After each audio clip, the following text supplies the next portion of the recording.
Hi guys, let us just quickly understand the concept of patent, and here I am referring Jamnala's publication.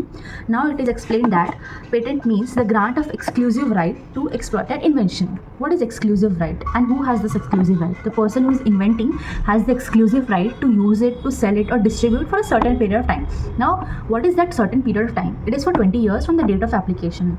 And also अगर आपने patent India में कराई है तो this will be applicable only in India, वो USA में applicable नहीं होगी. अगर आपको यूएसए में उसको पेटेंट करवाना है तो आपको वापस से न्यू एप्लीकेशन फाइल करनी पड़ेगी. Now section 2M defines what patent is. ठीक है, तो how to remember section 2M मैं नहीं बताऊँगी.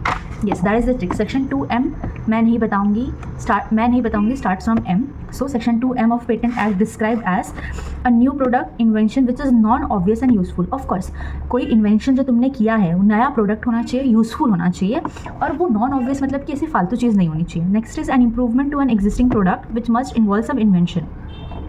वो एक इन्वेंशन होना चाहिए फर्स्टली, ये, और उसमें इम्प्रूवमेंट होना चाहिए, और मियर इम्प्रूवमेंट नहीं होना चाहिए, कुछ बड़ा इम्प्रूवमेंट होना चाहिए जिससे फ़ायदा हो.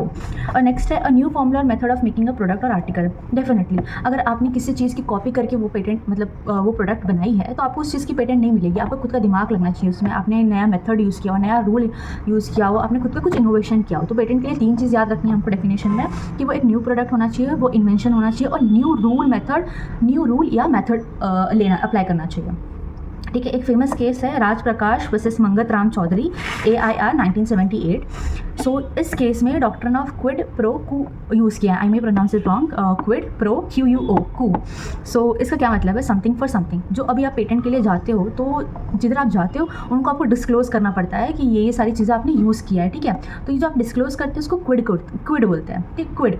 और आपको इन रिटर्न क्या मिलती है? आपको मोनोपोली मिलती है. आपको मोनोपोली इस चीज़ की मिलती है, आप उसको यूज़ कर सकते हो, सेल कर सकते हो, डिस्ट्रीब्यूट कर सकते हो. तो this maxim was use in this case quid pro quo, जहाँ पे इस केस में ये हुआ था कि राज प्रकाश ने केस फाइल किया था ये बोलते हुए कि वो एक्चुअली टॉय की फैक्ट्री या कुछ तो टॉय के रिलेटेड कर रहे थे. तो उन्होंने कहा कि ये मेरी कॉपी करके इसने किया है. तो सुप्रीम कोर्ट ने बोला कि नहीं, इसने कॉपी नहीं किया है. मंगत राम चौधरी जो है उन्होंने खुद का अलग से मेथड यूज़ करके वो टॉय इन्वेंट किया है. तो इस केस में ये मैक्सिम अप्लाई नहीं होता है.